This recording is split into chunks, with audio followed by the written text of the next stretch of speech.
Welcome to At Home with Music. I'm Leon Olguin.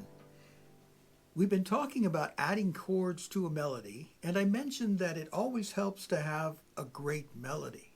And so in this video, I want to talk about what goes into a great melody.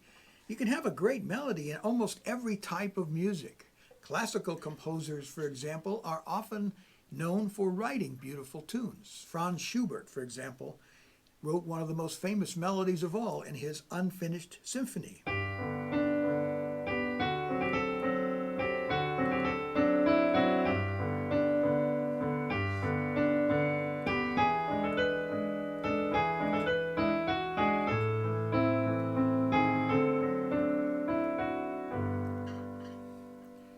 Felix Mendelssohn, one of my favorite composers, wrote an entire collection of piano pieces called Songs Without Words. Some of these melodies are very singable, very beautiful, and in fact this particular one was turned into a hymn. I'm not going to sing it though, I'm just going to play it.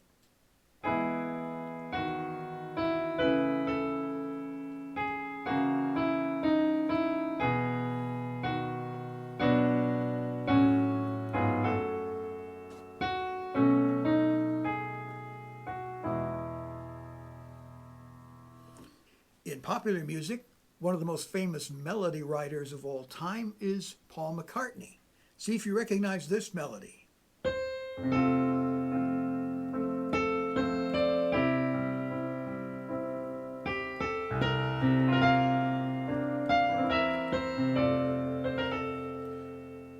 Of course, you know that is the famous sing-along song, Hey Jude.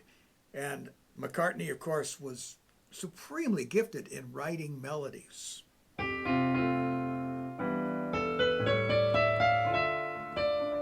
mean, how many of his songs can you remember just from hearing the tune? The great Tin Pan Alley songwriters also came up with some good melodies. See if you recognize this one.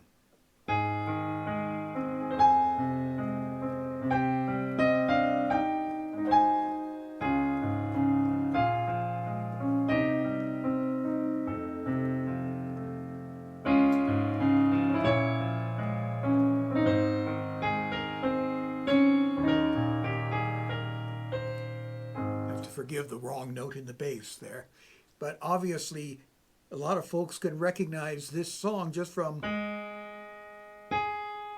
just the first two notes. In fact, there was a famous game show called Name That Tune, and the people would say, I can name that tune in 3 notes. I can name it in 2. Not too many people could name it in 1 note, but the great melodies were very recognizable.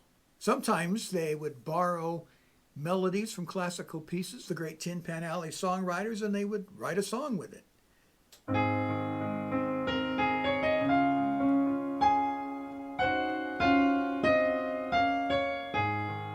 That, of course, is a quick bit of a tune from a Chopin piano piece that was turned into a popular song called I'm Always Chasing Rainbows. Now, you might be too young to remember that song, but maybe your mom and dad or your grandma and grandpa will remember it.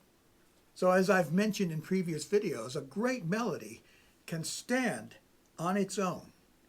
And here are some other characteristics of great melodies, songs that everybody loves to sing. First of all, the song has a basic range of no more than 1.5 octaves. In other words, if it starts on G, it might get all the way up here to A, or not A, but C, but not much more than that, because that's basically all the more notes that the average singer can sing. I mean, personally, my range starts around here, and it ends maybe here, maybe a little higher, depending on how warmed up I am. A good melody also uses repeating elements. In other words, somebody listening to the song should be able to hear certain melodic intervals and rhythmic things in a song. Let's go back to Somewhere Over the Rainbow, and I'll show you what I mean. It starts out with 2 long notes. And then you have a little phrase that repeats. Or actually it comes in and there's shorter notes. So you got long, long, and then shorter notes. And then it repeats the long, and then 3 long notes in a row. And then it goes back to 2 long notes, and then a little repeating phrase.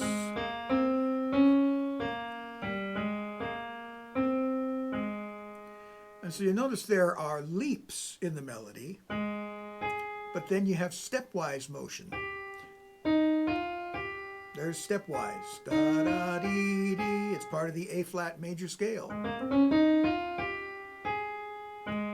then another leap, and then just a short distance to the next note, just a step. Another leap, and then just down half a step, and then we have all these notes that are close together.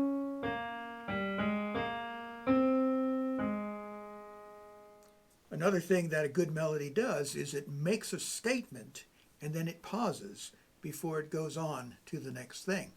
So let's go back to our Paul McCartney example. There's a little statement, "Hey Jude," and then it pauses. And then it pauses again. And then you have a longer phrase. And then it pauses again. And so the melody makes a statement, it pauses, gives you a chance to think about what you just sang, and then it moves on to the next phrase, which also contains rhythmic elements and melodic elements, both leaping and stepwise, that help you remember the tune. Now, a good melody will also practically tell you what chords you should use. Now, in my studio, in my role as a record producer over the past several years, I've had singer-songwriters come to me for help with their songs, and they're not able really to play an instrument well enough to accompany themselves, but they write beautiful melodies. Sometimes it's even easier for a songwriter to write a good melody if he can't accompany himself. He's forced to write a singable, memorable melody, and that melody will tell me what chords should go with it. Let's once again go to our Paul McCartney example. So he's starting with these 2 notes, C and A. Well, those we know are not going to be part of a C major chord. They're not going to be part of G major. But we know that the F major chord contains F, A, C. So it's pretty obvious that the first chord should be F. And then because it goes to C, or G rather, we want to put the C major chord in there. And then back to F. And then when he goes to D, it's saying, well, you've got to go to B flat there. Back to F. And then it's got to go to C. And then comes back to F. So actually this song is very simple as far as the chords are concerned, but that melody is practically screaming at you, these are the chords you need to use. That's one of the marks of a good singable melody. Now, of course, you can get fancier with the chords, and that's something that we can study in future videos, how to add substitutions, because I could add different chords to Hey Jude, and it would sound pretty different, but it would be the same melody. Good melodies will also have a high point, something that they're building to.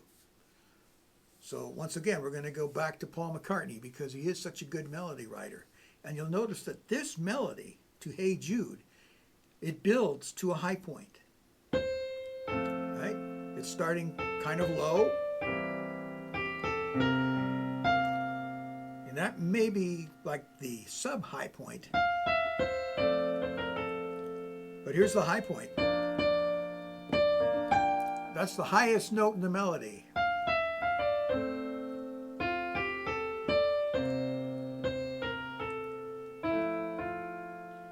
So it starts on the F, and it builds its way up to this high G, which only stays up there for a little while, and then it comes back down. Another mark of a good melody. Now, there's probably a few more things that I could talk about concerning beautiful melodies, but those are enough to get you started. When you're listening to your favorite songs now, see if you can find and identify those elements in the melody. In other words, look for those rhythmic patterns, those melodic patterns, which are a combination of leaps and stepwise motions. You know, if you got too many leaps in the melody, it's going to be really hard to sing. And listen for a melody that can stand by itself. If you remove all the accompaniment, can you find it easy for yourself to just sing or whistle or hum the tune? That's when you know you've got a good melody on your hands. Now you know what a good melody should sound like. And I hope that as you listen to your favorite songs and as you discover new songs and listen to classical music, listen for those beautiful melodies that so many of the great composers were quite adept at writing. And I think you'll find it very, very enjoyable and pleasing to your ear and to your mind. Thank you for watching. Please like this video because that helps the channel. And please subscribe to the video, or subscribe to the channel, I should say, if you have not yet done so. That also helps the channel and enables me to keep producing this content where I get an opportunity to share my love of music and the things that I've learned over about 50 years of being a musician. So thanks again, and I look forward to speaking to you in the next one.